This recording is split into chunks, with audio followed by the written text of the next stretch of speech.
Now we will discuss about one more bone in the upper limb, that is radius. It is homologous bone with the tibia of lower limb. Before going to study about any bone, we should keep that bone in anatomical position. So first we will keep the radius in anatomical position. This is anatomical position of radius. That means upper end should be directed upwards, lower end should be directed downwards. How come we will come to know that which one is upper end, which one is lower end? Upper end is circular and it is disc shaped. See, upper end is circular and it is disc shaped. So this upper end should be directed upwards. Then this is the lower end. Lower end is expanded. This expanded lower end should be directed downwards. And the styloid process should be directed downwards and laterally. If you keep like this, and you can show that this is the anatomical position. But it is wrong, because dorsal tubercle should be directed backwards. This is the tubercle. This tubercle, what we are calling dorsal tubercle of Lister. This tubercle, what we are calling dorsal tubercle of Lister. This dorsal tubercle of Lister should be directed backwards, so that this is the anatomical position. Dorsal tubercle of Lister should be directed backwards, and this border is sharpest medial border. This sharpest medial border should be directed medially. So if you keep this bone in this position, this is anatomical position, and this is a right radius. So this is the right side radius. Now we will discuss parts and different features of radius one by one. See, this is upper end, this is lower end, and this is intervening shaft. Now we will see what are the different features which are present in the upper end. See, upper end contains disc-shaped head, constricted neck, and radial tuberosity. This is the head. Head having upper depressed area. This upper depressed area articulated with capitulum of humerus. See, this is the capitulum. This capitulum will articulate with this disc-shaped head of the radius, right? So that it forms the part of the elbow joint. So it will articulate like this. Then the circumference, see here, this is the circumference. This circumference of head of the radius also articular. How? If you take the ulna, this is ulna having radial notch. This notch what we call radial notch. This head of the radius articulated with the radial notch of ulna like this. This is the anterior margin of the radial notch. This is the posterior margin of the radial notch. To this anterior margin and posterior margin, one ligament will be attached like this. So this ligament what we are calling annular ligament. Here is the bone, here is the ligament. Now it has been formed osteoligamentous ring. Within this osteoligamentous ring, head of the radius will be moved during supination and pronation. So within the osteoligamentous ring, head of the radius will be rotating like this during supination and pronation. It will move like this. So not only upper depressed area is articulated with the humerus, this circumference of head of the radius is also articular. So that is about the head of the radius. Just below the head of the radius, you can see the constricted area. This constricted area, what we are calling neck of the radius. This is neck of the radius. This neck of the radius covered with lower margin of annular ligament. See here, annular ligament will be present like this, no? This annular ligament descended down and it will be merged with the neck of the radius. And this total head of the radius will not be attached by any capsular ligament. If it is attached by any capsular ligament, what will happen? Movement will be restricted, so that supination and pronation will not happen. That's what this head is articular, but it is not attached by any capsular ligament. Then just below and medial to the neck of the radius. This is the neck of the radius. Just below and medial to the neck of the radius, you can see one tuberosity. This tuberosity what we are calling radial tuberosity. This radial tuberosity is having two parts again. This anterior part is smooth and this posterior part is rough. Anterior part is smooth, posterior part is rough. This posterior rough part of the radial tuberosity is giving insertion to the biceps tendon. Then this anterior smooth part is there, no? This anterior smooth part will be covered by bursa, which prevents the friction between the tendon of biceps and the radius. Clear? So this is about the radial tuberosity. Then coming to the shaft. shaft is having 3 borders and 3 surfaces. See here, this border is anterior border, this border is medial border, we can also call as intraosseous border. Then this border, what we are calling posterior border. We will see one by one. This is the anterior border. This anterior border extending from the radial tuberosity. See here, it is extending from the radial tuberosity. This anterior border, in the upper part it is oblique and the lower part is vertical. Then the lowermost part, it forms like a crest. See here, the lowermost part, it is forming like crest. This upper oblique part of anterior border, what we are calling anterior oblique line. This part, what we are calling anterior oblique line. Then this lower part, it is vertical, and the lowermost part, it forms like a crest. Clear? So this is only about the anterior border. Then coming to the posterior border. See, this is posterior border. I turned. See here, dorsal tubercle of Lister is present here, so that this is the posterior aspect. So this posterior border is mirror image of anterior border. That means it is also upper part is oblique, lower part is vertical. So this upper oblique line or this upper oblique part of posterior border, what we are calling posterior oblique line. This is posterior oblique line. That means this is anterior oblique line and here is the posterior oblique line. Actually, only in the middle part this posterior border is prominent. See here, the middle part only posterior border is prominent. Clear? That is about the posterior border. Then if you coming to the border which is very sharpest. See here, there is the anterior border, here is the posterior border, and this border, the sharpest border, what we are calling intraosseous border, we can also call as medial border. This is the medial border or intraosseous border. See, this intraosseous border or medial border also extending from the radial tuberosity only. See, it is extending from the radial tuberosity and it descends down.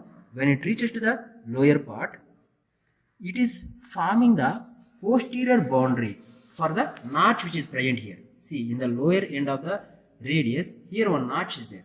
This notch is for the articulation of head of the ulna. See here, this is the head of the ulna. This head of the ulna will be articulating here to form the inferior radioulnar joint. So, this intraosseous border extending down and continues as posterior border of ulnar notch. Posterior border of ulnar notch of radius. And here, one triangular area is also there. In the lower part of the radius, here one triangular area is there. This triangular area is also bounded by this intraosseous border only. That means posteriorly this intraosseous border is bounding or giving border for the triangular area. That means what I am trying to say here, intraosseous border is very sharpest in the middle part and in the lower part it extends down and forms a posterior boundary for the triangular area and the posterior margin of the ulnar notch of radius. That's it about the intraosseous border. Then coming to the different surfaces. See, in between the intraosseous border and the anterior border, this surface, what we are calling anterior surface. This anterior surface in the lower part, it is expanded and in the lowermost part, it forms like a crest here. It forms like crest. Actually, this anterior surface of lower end of radius giving insertion to the pronator quadratus. Over that pronator quadratus, one artery passing just lateral to the tendon of flexor carpi radialis. Like this, one artery is passing. There only we will feel the pulsations, radial artery pulsations. That means what I am trying to say, we will feel the radial artery pulsation over the anterior surface of lower end of the radius in between the anterior border of the lower end of the radius and the tendon of flexor carpi radialis. Like this artery will be present. This artery is radial artery. We will keep the fingers over here like this and we will feel the radial artery pulsation. In the anterior surface itself, we can see foramen here. Here you can see one foramen. This foramen is nutrient foramen. This nutrient foramen is directed upwards. So that which one is growing end? Lower end is growing end. Is it clear? So nutrient artery is branched from the anterior intraosseous artery. So that is about the anterior surface. Then coming to the lateral surface. See, this is the lateral surface. This lateral surface is present in between the anterior border and the posterior border. So this surface what we are calling lateral surface. Right? In the lateral surface, in the middle part, we can see one rough rigid area. This rough area is there. This rough area giving insertion to the pronator teres muscle. This is giving insertion to the pronator teres. Then coming to the posterior surface. See, this is the posterior surface. This posterior surface is present in between the posterior border and intraosseous border. This surface what we are calling posterior surface. Then we will go for lower end. Then we will discuss about the attachments. See, this is the lower end. Lower end is expanded. Since it is expanded, it is having anterior surface, medial surface, lateral surface, posterior surface, and inferior surface. So it is having anterior surface, medial surface, lateral surface, posterior surface, and the inferior surface. Right? Now we will discuss one by one what are the different features of it. In the anterior surface of the lower end, upper part is expanded only. Here we will feel the radial artery pulsations. Lower part, here we can see rigid area. It is like a ridge. So that is only about the anterior surface. Then coming to the lateral surface. See, this is the lateral surface. This lateral surface is extended down as one projection. This projection what we are calling styloid process. This styloid process we can also call as radial styloid process. This is the radial styloid process. Then coming to the medial surface. This is the medial surface. Medial surface having one articular facet here. This articular facet is for the head of the ulna, which forms the inferior radio-ulnar joint. Then just above the ulnar notch or ulnar articular facet, here we can see triangular area. This is the triangular area. Actually, this triangular area is giving insertion to the pronator quadratus only. That means pronator quadratus is inserting to the anterior aspect of the lower end of the radius, and also this triangular area which is present just above the articular facet for the head of the ulna or ulnar notch. So that is about the medial surface. Then coming to the posterior surface. See, this is the posterior surface. This posterior surface having 4 grooves for the passage of different tendons. See here. This is the anterior border. This is the anterior border. Otherwise, lower part of anterior border of the radius. Then here, this is the styloid process. In between the styloid process and the anterior border, here you can see a groove. This groove is for the passage of tendon of abductor pollicis longus and extensor pollicis brevis. Here tendon is there, no? This tendon. Abductor pollicis longus and extensor pollicis brevis. These two tendons are passing here. Then, in between the styloid process, this is styloid process. In between the styloid process and this tubercle. What is this tubercle? Dorsal tubercle of Lister.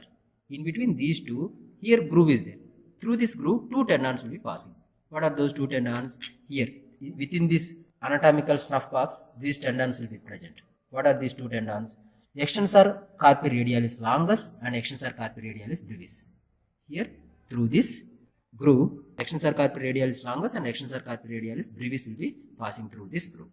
Then, this is the radial tubercle of Lister or dorsal tubercle of Lister. Just medial to the dorsal tubercle of Lister, here oblique groove is there. See, this is the groove. This groove is very clearly visible. You can see here also. Right? So, this is oblique groove. Through this oblique groove, which tendon is passing? See here. This prominent tendon is visible here. This prominent tendon is extensor pollicis longus. Through this extensor pollicis longus is passing. Just medial to this oblique groove, here one more groove is there. This groove is for the passage of extensor digitorum and extensor indicis. Along with that, there will be nerves and vessels also passing. What are those nerves and vessels? Posterior intraosseous nerve, anterior intraosseous artery. Posterior intraosseous nerve and anterior intraosseous artery. Along with that, 2 tendons. What are those? Extensor digitorum tendon and extensor indicis tendon. Actually, deep to the extensor retinaculum, there will be 6 compartments. We have discussed 4 compartments. What about remaining 2 compartments? See here. This is the posterior aspect of the inferior radial ulnar joint. At the junction of radius and ulna, there is one more groove here. Through this groove, which tendon is passing? Extensor digiti minimi will be passing. Then here, in between the head and styloid process, there is one more groove is there. Through this groove, which tendon is passing? Through this, extensor carpi ulnaris is passing. So that there are 6 compartments. So this is the posterior aspect of the lower end of the radius. Then we will come to the one more surface. That surface is inferior surface. See, this is the inferior surface. If it is inferior surface is articular. It articulates with which bones? See here. Lateral part of the inferior surface is triangular. See, lateral part is triangular and the medial part is quadrangular. Lateral part is articulated with the scaphoid, medial part is articulated with the lunate bone. Scaphoid here and here is a lunate to form the wrist joint. Here, so these are the different surfaces of the lower end. With this, we have completed features of radius. Now we have to discuss about what are the different attachments. We will try to make it as simple as possible, these attachments. First, I will take the lateral surface. This is lateral surface. Where it is present? It is present in between the anterior border and the posterior border. So, what I am showing this totally, this is the lateral surface.